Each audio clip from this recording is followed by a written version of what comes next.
What is the meaning of life? The meaning of life is to...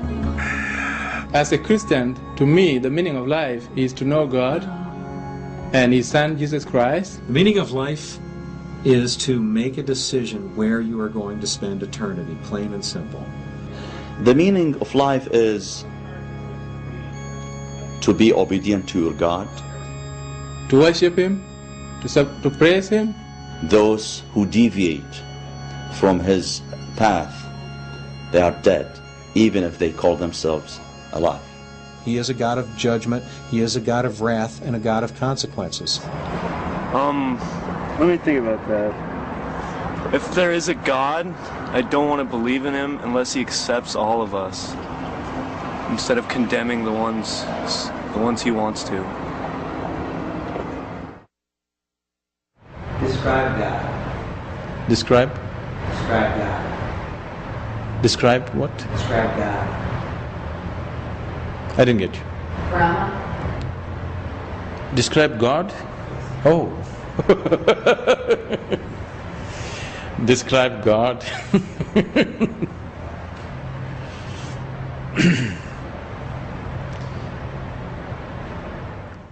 Describe God you can't.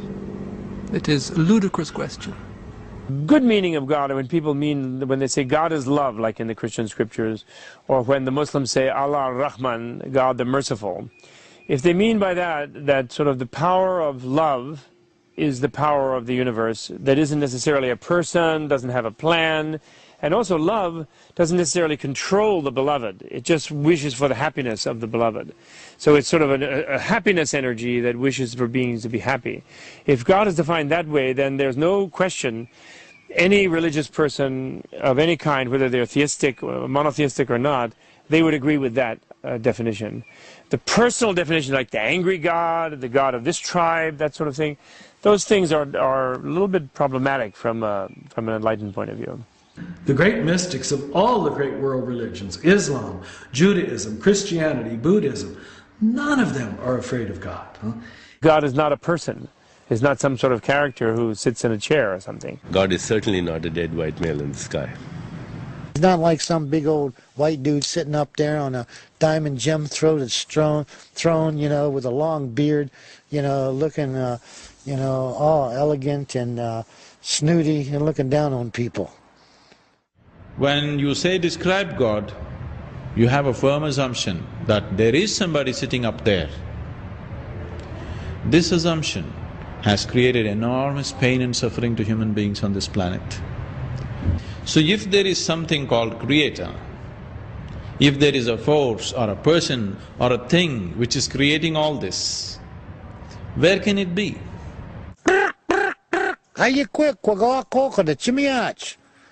See, he listens. The Creator is everywhere, it's like I said. The Muslims say that God is closer than your jugular. He is closer to us than this vein here. And God is certainly closer to me than my jugular vein. He is closer to us than our hearts. And God is to be found in the heart of every living entity, as well as in all the atoms. Smaller than the smallest. One could say smaller than an atom or an electron, and greater than the greatest, greater than the whole universe, is the divine reality. That God is in everything, everything is God, everything is a part of God. We call the Wu-Chi, the nothingness, the center of the universe. So in a Taoism, we don't give them a name of God. Tell them that God is not out there. God is beyond even our idea of the beyond. You can't describe it, you can only feel it. The real goal is something much more amazing, you know. It's much more fantastic. Like a phoenix rising out of the ash, someone is waking up. What is the meaning of life?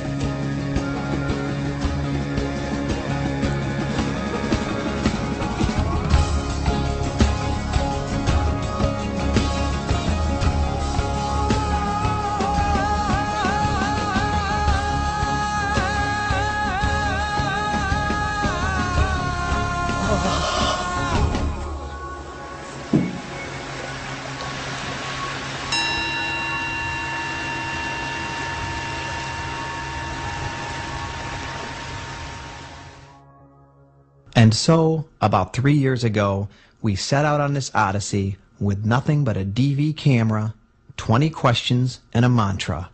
We are all one.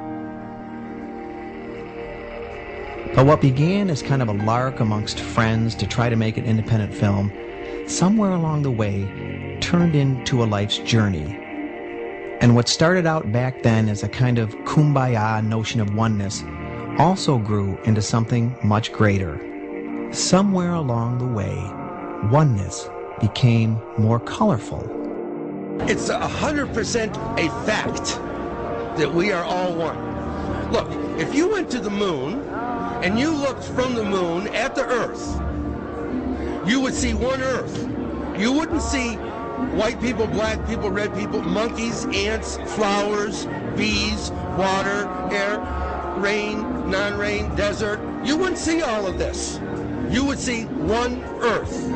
Ontological, estological, beyond energy, beyond light, beyond sound, beyond perception, beyond mind. We are all one. And oneness became more intense. But just imagine for a moment that you looked around the room right now, wherever you're sitting, and you saw that that vase of flowers, that window, that microphone, that camera it's like looking at yourself. And how you would feel about those things and those people if you knew for a moment with great certainty that that was true. And I think the answer is right there. And oneness became more inclusive. And so We Are One is an exploration of discovering that the oneness is paradoxically in the multiplicity, plurality. Despite the fact that we have a lot of differences in terms of ethnicities and nationalities and different traditions, and in terms of our geographical location. The Israelis and the Palestinians, Bosnia, Chechnya, Pakistan, Iraq, and we are American, we are Dutch, we are German. Jews and the Palestinians, the Christians and Muslim, Arabs, Buddhist, a Hindu, a Jew, a Muslim, an animist, an atheist. East, west, north, south, up and down. All people.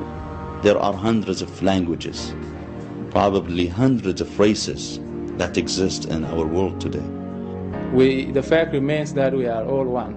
We are all one. We are one. نحن كلنا موحدون. And oneness became more internal. Ask yourself, who am I?